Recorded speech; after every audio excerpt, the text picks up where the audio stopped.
gente conhece Jesus? Vamos começar assim. Você é casado? Você é casada. Se você não é casado nem casada, a gente ora para você casar. Se não quiser, só não vir na oração que a gente não ora para você. Mas, assim, quando você casa com a pessoa, o que acontece?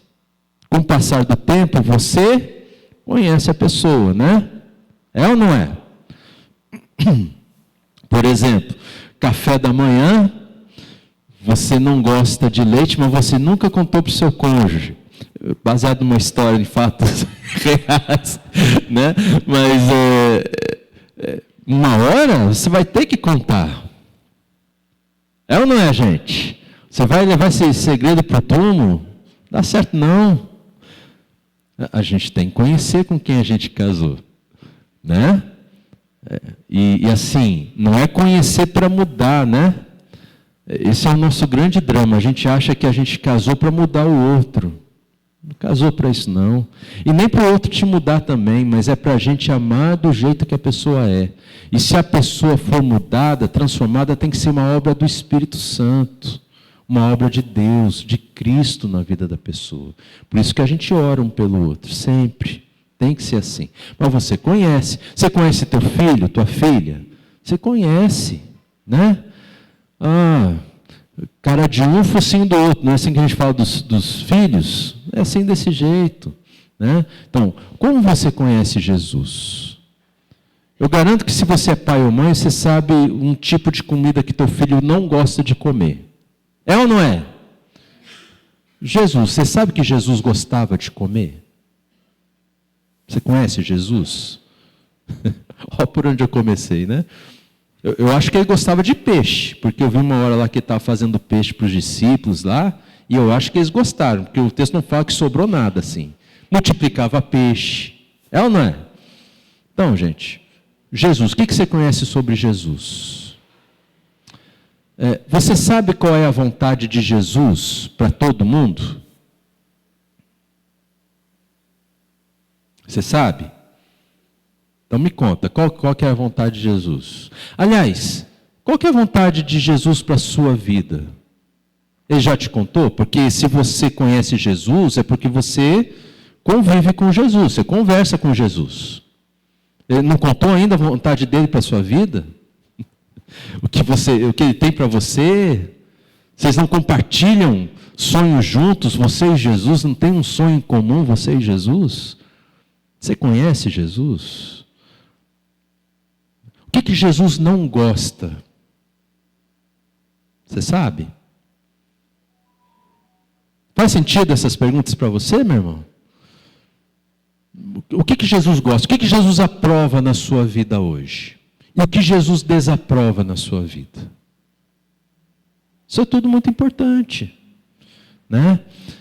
Isso tem a ver com nós sermos igreja. Então, quem é Jesus? Nós vamos ler o texto que está lá no Evangelho de João, capítulo 6. Nós vamos ler do versículo 24 ao 35 e depois vamos ler o versículo 51. João 6, a partir do 24 até o 35.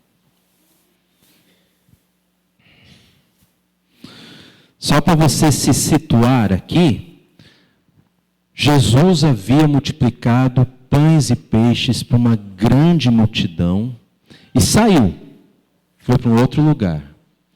E a multidão foi todinha atrás procurar Jesus, todo mundo junto, e encontraram Jesus.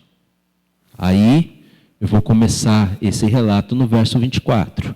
Quando aquela multidão viu que Jesus não estava ali, nem os seus discípulos, entraram nos barcos, partiram para Cafarnaum à procura de Jesus, e tendo-o encontrado no outro lado do mar, lhe perguntaram: Mestre, quando o Senhor chegou aqui? E Jesus respondeu: em verdade lhes digo, que vocês estão me procurando, não porque viram sinais, mas porque comeram os pães e ficaram satisfeitos.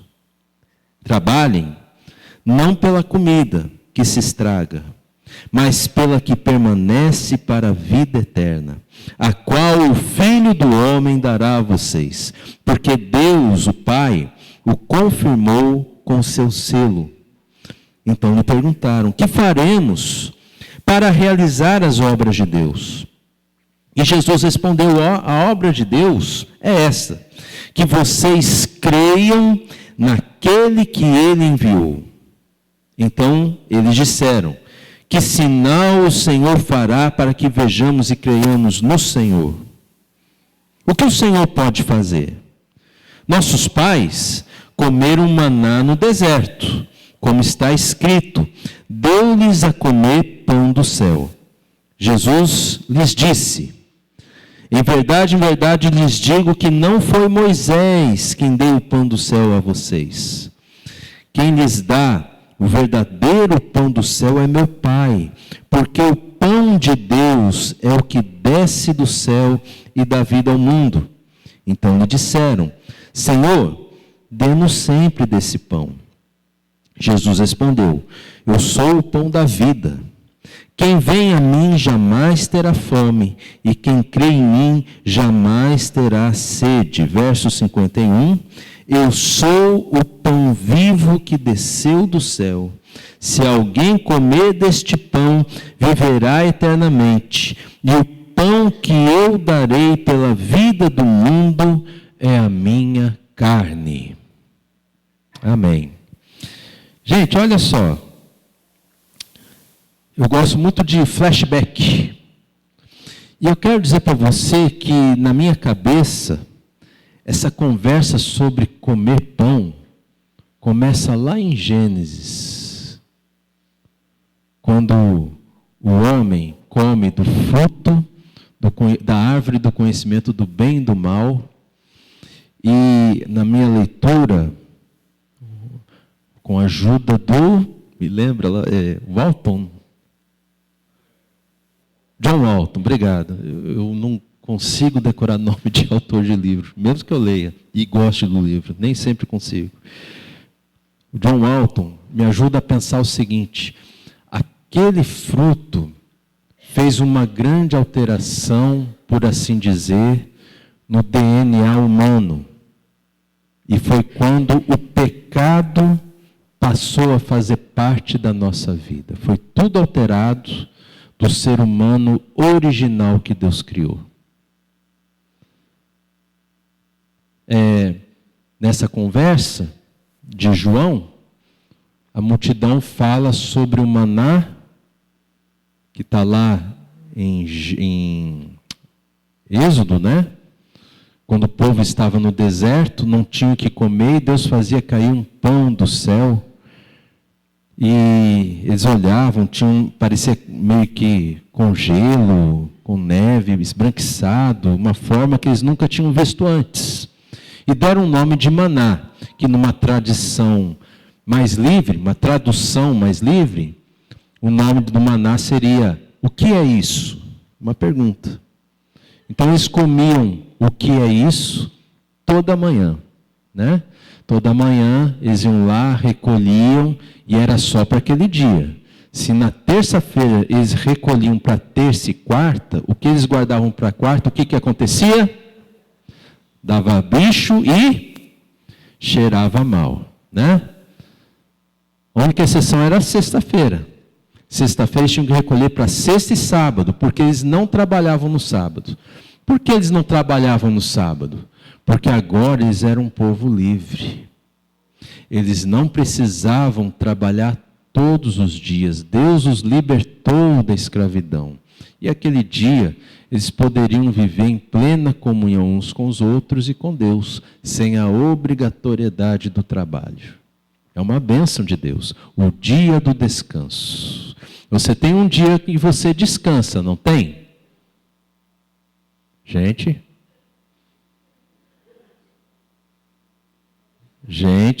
vocês me assustam.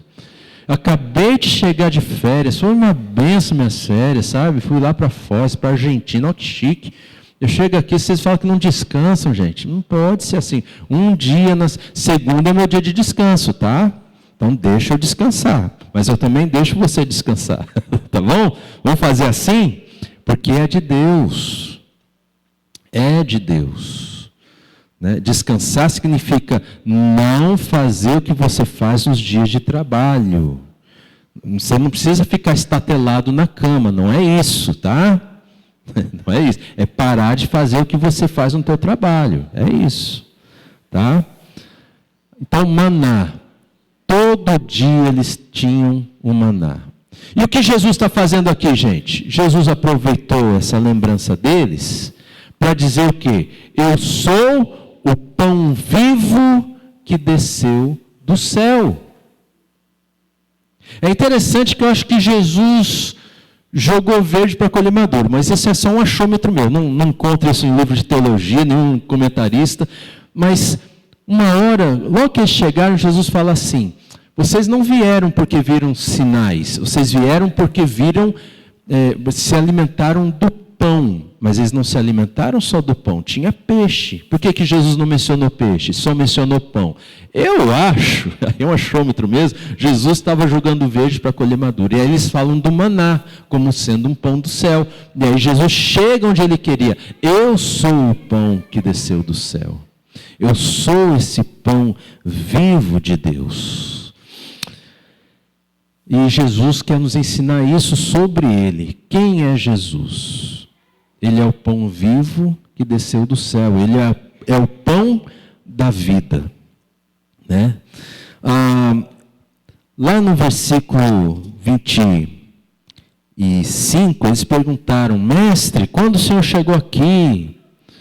Parece que eles querem dar a entender que estavam preocupados com Jesus. Com quem é Jesus? Com a pessoa de Jesus. Que estavam sentindo falta de Jesus. Aí Jesus dá uma resposta que você percebe assim que Jesus entendeu. Ó, não é nada disso. Na verdade,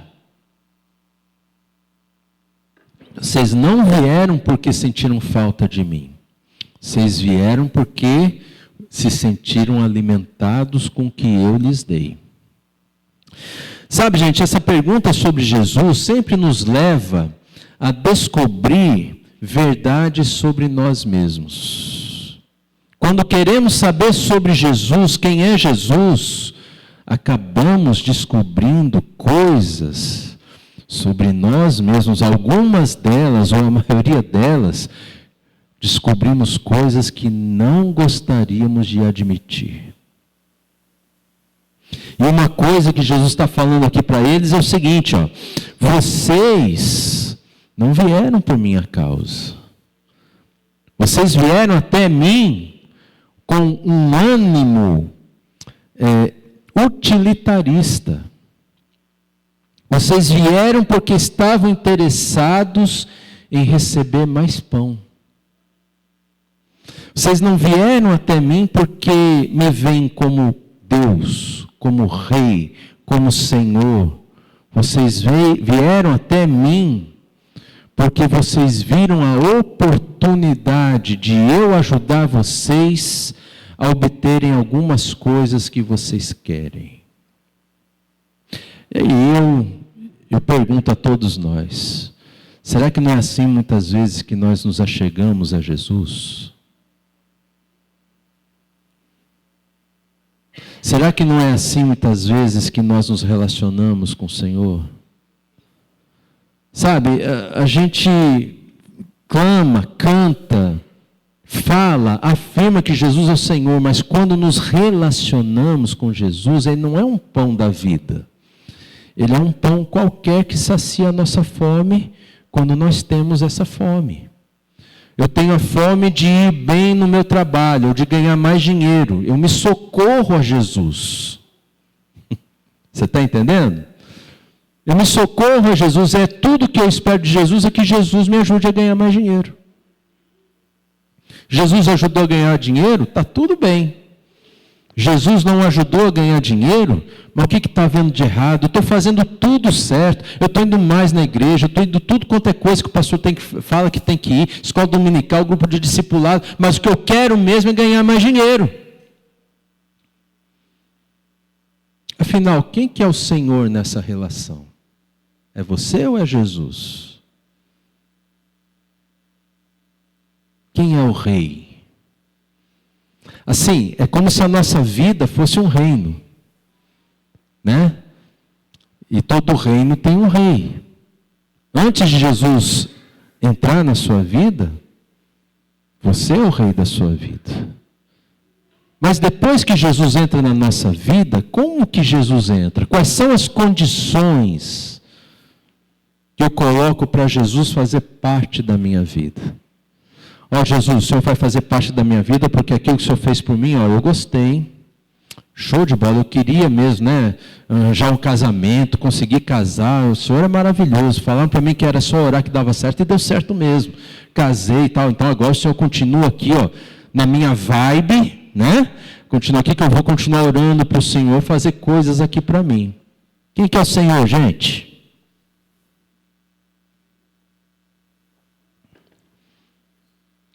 Quem que está por cima nessa relação? Vocês estão entendendo? Jesus não é um pão qualquer, que quando eu estou com fome, eu vou atrás dele para ele me saciar. Ele é o pão da vida. E sabe o que é mais interessante? Por ser pão, e a característica do pão é estar dentro do nosso corpo, Jesus sabe exatamente tudo o que você quer de Jesus. Tudo que você quer dele. Tudo que você espera. Jesus sabe se você realmente o ama por quem ele é, ou se você o ama pelo que ele faz. Ele sabe. Você pode esconder até do pastor, mas de Jesus, ninguém consegue esconder. Por isso, podemos, às vezes, ter a impressão de encontrar algumas pessoas que passam o resto da vida tendo Jesus como este pão.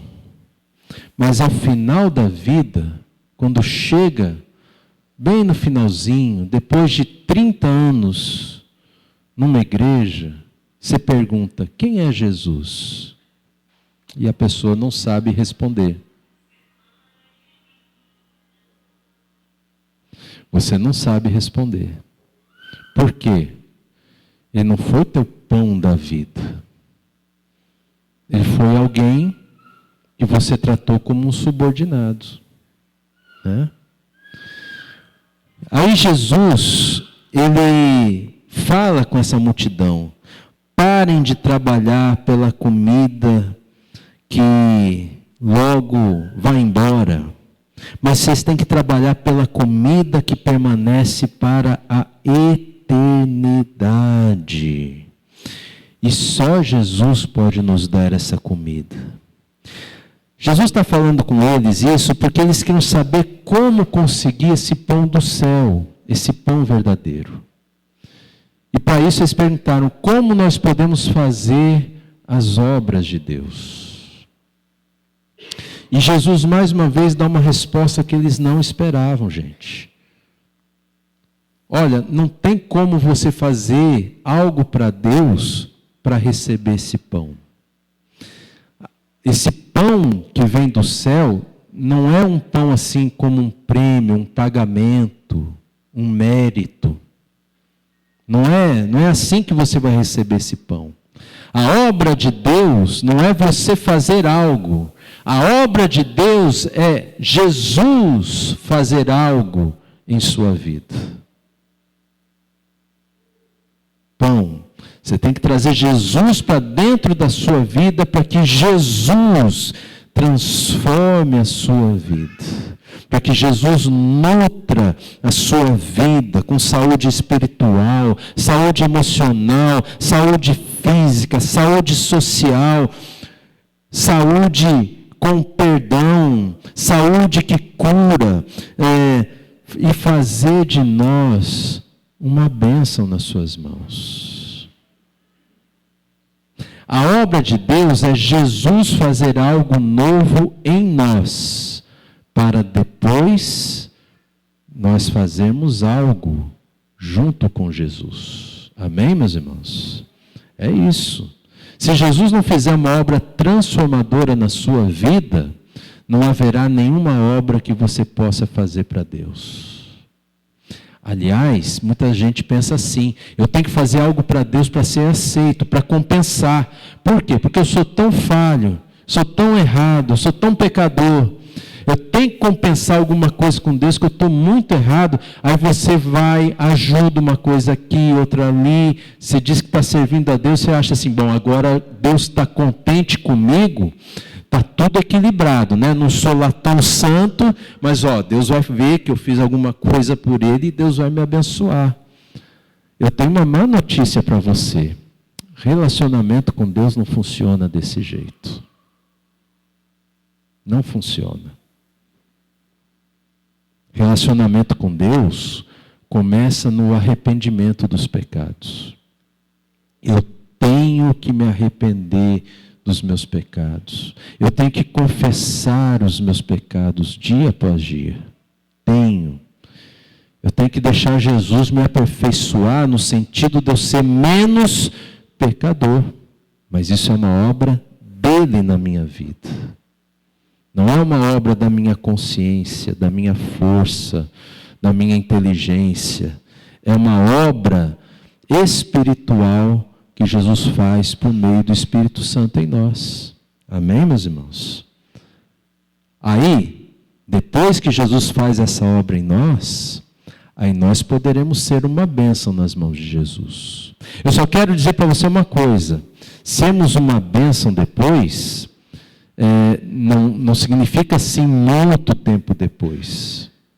Porque tem gente assim, né?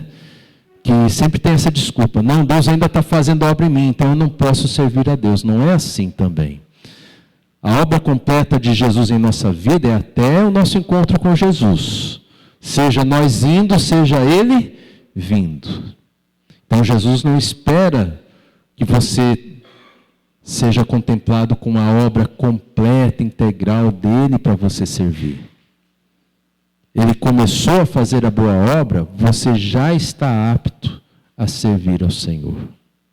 Se Ele já começou a fazer transformações na sua vida, você já é chamado para servir a Deus. Amém, gente?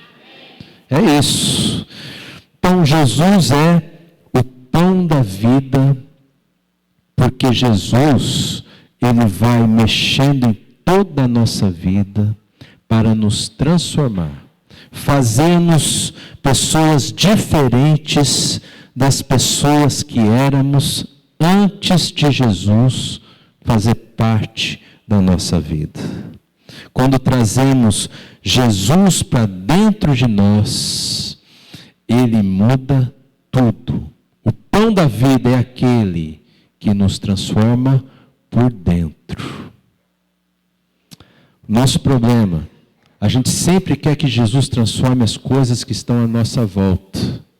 Senhor, transforma a mentalidade do meu filho, transforma a mentalidade do meu marido, transforma a mentalidade da minha esposa, do meu chefe, transforma a mentalidade do pastor. É assim ou não é, gente? É desse jeito.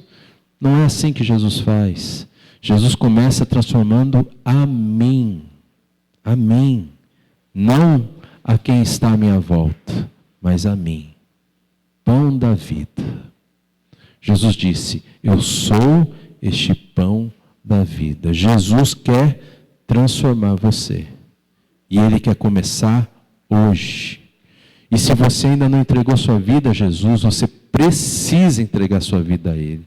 E se você sente que entregou um dia a sua vida a Jesus, mas está afastado dele, você tem que se aproximar dele hoje.